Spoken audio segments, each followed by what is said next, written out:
Well, good morning. Today is Monday, June 5th, 2023, and I'm Kenny Spagherri, your host of the party. And what is it that we need to know? Because there was a party on Friday, June 2nd. So it was risk on big time as the AFP report was mixed at best. The Dow Industrial surged by 2.1%, taking it into positive territory for the year. Now, you got to ask, is AI the new dot-com bubble? Will history repeat itself? And the Saudis voluntarily cut production over the weekend. But were you really surprised? If you've been paying attention to what we've been talking about, you should not have been surprised at all. Oil's up 2.6% today as the shorts get squeezed, right? What do we have for dinner tonight? We're having a lemon spaghetti with fresh asparagus. It's a simple summer dish and oh, so good. Okay, so look, it was risk on big time on Friday. Stocks exploded out of the gate and surged higher all day long. Good news is now good news for investors. On Friday, we got the NFP report, and it blew past every single estimate, suggesting hiring remains strong. And the good part, inflation appears to be subsiding. Wages falling, and that was the story. Now, the relentless rally in anything considered to be AI, think the big tech, the mega tech, right? Coupled with the latest bet that the Fed is going to skip raising rates at the next meeting, which is next week, sent stock investors into overdrive as algos tripped over each other trying to get in. The Dow Industrials rose 2.1%, taking that index into positive territory for the year. Right? And in another bid to AI mania, Broadcom, right, rose nearly 2.7% after they said that they expected sales tied to anything AI will be at the very least double this year. This AI narrative is becoming the norm as investors can't get enough, making it the new .com. Just for reference, it was September 27th, 1999, when Time magazine featured a cover story, GetRich.com, Secrets of Silicon Valley, right? On that day, the NASDAQ closed at 2,761. By March 13th of 2000, just 6 months later, the NASDAQ had top ticked at 5,132, an 85% increase in the index. Before the bottom fell out, as investors realized they had gotten hoodwinked, leaving the index down 68% to 1,673 on April 4th, 2001, just 1 year later. The NASDAQ never recovered until July 2015. But before you go and sell everything, it is different this time. Because then the companies had zero revenue, zero earnings, and zero real valuations. But they did have Henry Blodgett, right? That famed and now disgraced internet analyst that let you believe that trees could grow to the sky as long as they had .com in their name. Today, it's kind of different. And why? Because the company today that we're talking about are real companies with real earnings and real valuations. I mean, we're talking about names like NVIDIA, Microsoft, Google, IBM, AI, C3.ai, AMD, Intel, etc. But what is the same is that there are many street analysts, think a whole new generation of analysts, who are also letting you believe that trees can grow to the sky once again, causing this rush into the space. That can end one of two ways, right? Either the trees can grow to the sky or they don't. I guess we need to wait and see what the Time cover article predicts, right? So keep your eyes open for a new Time cover article. Okay, so back to Friday's explosive rally. The algo, sensing the buy-side interest, canceled inline supply, leaving a void in prices, only causing the FOMO buyers to panic as they chased stocks higher and higher and higher. Here we have the exact opposite of what happens when the news is bad and the sellers all run for the door at the same time and the buyers back off, leaving a void in bid side prices, causing a plunge in prices as the sellers panic. Capiche? So it's just the opposite. It's the Contra Trade.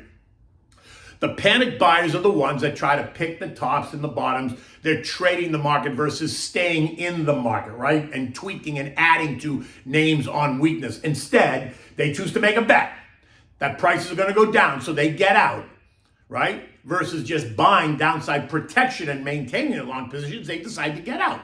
And when prices don't go down to the extent that they assumed, think Mikey Wilson and Morgan Stanley fame, who's still calling for a 16% drop in profits that would slam the brakes on this latest move, sending the S&P reeling to down 1,200 points, in his opinion, to about S&P 3,000, which is a 30% decline from here.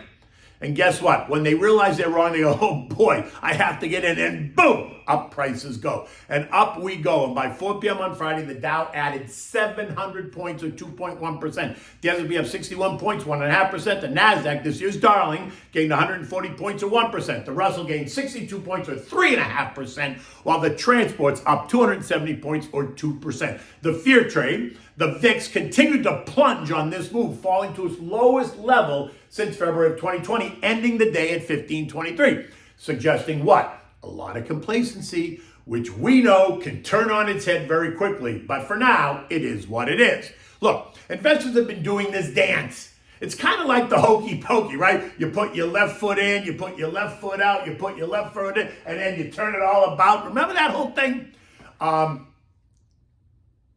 That's what this is all about. It is those investors that panicked on Friday because they're sitting on the sidelines with too much cash. Think they go in, they go out, they turn themselves around. Now those investors that have been patient, right, and never went in and out, just remained invested, they love this because they don't have to do anything. No one's forcing them to buy or sell anything. They just remain investors and they sit and they enjoy the ride, taking all the gains to the bank. Now, Treasury yields, they rose on Friday on the idea that even if the Fed skips in June, there is a possibility that they could raise rates in July. The 2-year Treasury yield is up to 4.5%. That's up from 4.34%. The 10-year went to 3.5 went from 3.5 to 3.69. The 1 month is at 5.13%. The 3 and 6 month bills are yielding 5.16 and 5.19 respectively. Now, oil. Over the weekend, OPEC Plus met in Vienna, something that we have been discussing. And what happened exactly? All right, the Saudis voluntarily cut production by another 1 million barrels a day starting in July, and said that that voluntary cut could be extended every month through 2024 if they determine the market is oversupplied. As you might expect, oil shot higher this morning, right? Overnight this morning. It's up 2.6% or nearly $2 a barrel, with West Texas Intermediate now trading at $73.60 a barrel. Now, the latest voluntary cuts can be revisited if the economic outlook changes and if demand warrants it. But for now, they have identified December 24th as the good till date.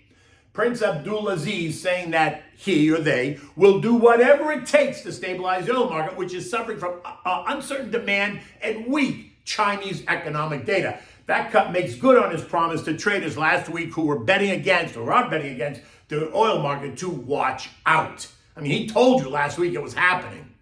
In the end, it is the Saudis that will sacrifice market share to stop the bleed and stabilize oil markets, or try to stabilize the markets, right? Think $80 a barrel. That's their sweet spot.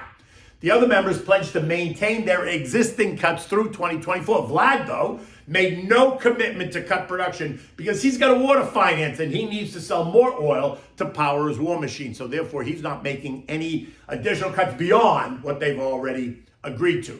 This morning, U.S. futures are essentially flat. The Dow is up 40, the S&P was up 1. The NASDAQ is down 30, the Russell's up 2. Now, the S&P is up 11.5% year to date, but it is just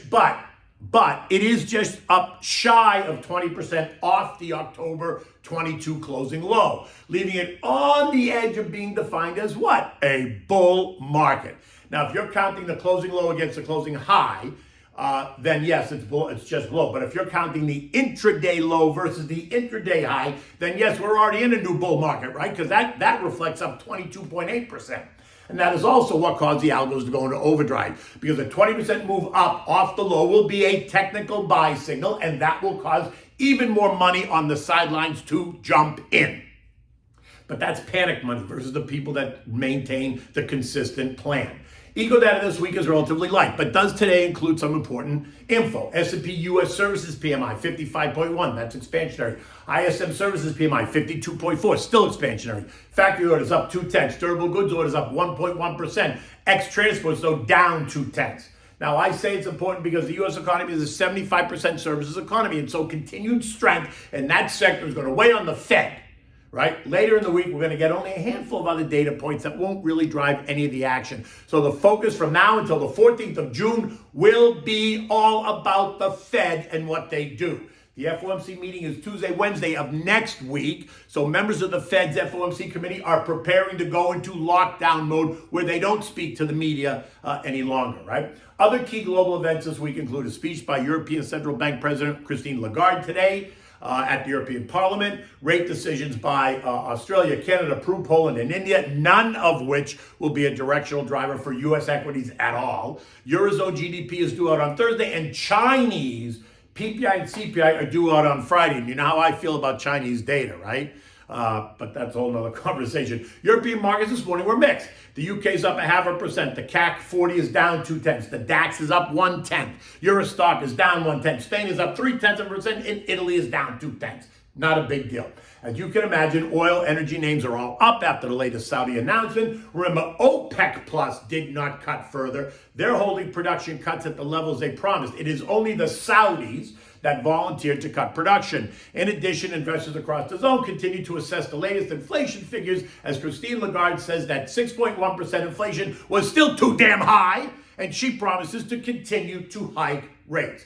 Gold is down $10 this morning at $19.50 an ounce.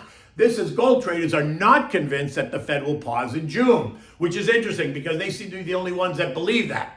To be fair, the dollar index, which is very, gold is very sensitive to the dollar index, continues to push higher, and that's a negative for gold. But that explains why gold traders are selling the shiny metal, right? We're now below the intermediate trend line on gold at 1975, leaving the long-term trend line as the real next level of support, and that's down at 1882. Now, if the Fed skips in June, the dollar should retreat a bit, but not too much, and that would be helpful to gold, but not too much because the threat of higher rates still exists. And if the rates go up, then the dollar will go up and gold will continue to push down because non-interest-bearing gold is less attractive to investors in a high-rate environment, other than the fact that they say, I own gold, and they like gold, but it doesn't earn any interest, so that's why it reacts that way. The S&P closed at 4282 on Friday, up 61 points, leaving it up 11.5% year to date. Now, while I thought the market appeared tired and a pullback would not be out of the question, that's certainly not what happened on Friday. So I guess I might have been a bit early on that call, but I do think we still are near the highs, which only means that we could pull back over the summer and then rally back to these levels at year end. I was on with Maria Bartiromo on her Wall Street program on Friday night, and I posted the video link in my post. I also put it on Twitter and I put it on my LinkedIn so you can find my comments there. But we talked about this exact issue. Now, as discussed, even with that, it doesn't mean I'm out of the market because I am not. I remain fully invested and I'm adding new money to sectors that have become unloved, right? They've become underweight in my portfolio. So think financials, energy, and healthcare are names and sectors that I would allocate new money to. Not chasing tech up here. Valuations are way stretched. I expect that they're going to come in. Will give me an opportunity then. Investors need to focus on the Fed now that the debt news is history. It now appears that the August size of 42.90 is directly in the bullseye. Trendline support, though, is down at 41.15. So we're in this 41.15, 42.90 trading range. Okay. So what do we have for dinner tonight? Well, so we're going to have the spaghetti with lemon and asparagus, right? It is a great summer dish. It's light, it's refreshing, and it's simple to make. It takes as long as it takes to really boil and cook the pasta. If you do it more than 15 to 20 minutes, you've probably done it for too long. So for this, you need a pound of spaghetti. You need asparagus that you're going to cut into bite-sized pieces, and then take those pieces and cut those pieces in half. Leave the flour, don't slice it. You need olive oil, salt, pepper, plenty of garlic. Red pepper is optional. Fresh lemon juice and the lemon zest from one whole lemon. You need fresh basil leaves. And you need, of course, fresh grated Parmigiana cheese. Now, bring a pot of salted water to a rolling boil. As it's heating up, start with the large saute pan. When the water starts to boil, just add your spaghetti. Now, while that's happening in a large saute pan, turn the heat to medium-high. Heat up the olive oil. Add the sliced garlic, like 5 cloves of sliced garlic. Then let's saute that for a minute, then add the asparagus. And if you're using red pepper, now's the time to add the red pepper. Saute it all for an additional 2 to 4 minutes. Cook the pasta for about 8 minutes. It needs to be a little bit undercooked. Now, when you're ready, take 1 cup of the pasta water, add it to the saute pan. Now using tongs, add the pasta to the saute pan. If the pasta sucks up the water, just add a bit more. Don't make it soupy, just moist, right? Continue to cook it on medium heat. and add water as you need, right? When it's done, maybe it's 2 more minutes or so, that's all you need. Remove it from the heat, add the juice of the lemon and the zest, toss it to combine. Now add a handful of the grated Parmigiana cheese and a drizzle of your favorite olive oil. Toss it to emulsify, and then serve it in individual plates with torn basil leaves on top just to adorn this. You can drink that. You can complement this with a glass of chilled white wine. You know what I'm going to tell you: Pinot Grigio Santa Margherita. In any event, it is delicious. It'll become a summertime favorite for you, your guests, your family, whoever you're cooking dinner for. In any event, it's Monday here in Florida. The weather's beautiful. They ended up being a gorgeous Sunday. It was supposed to rain all day. It did not. It was a gorgeous Sunday, and it looks like it's going to be a nice day today. So let's see what that means for the markets. In any event, until tomorrow, take good care.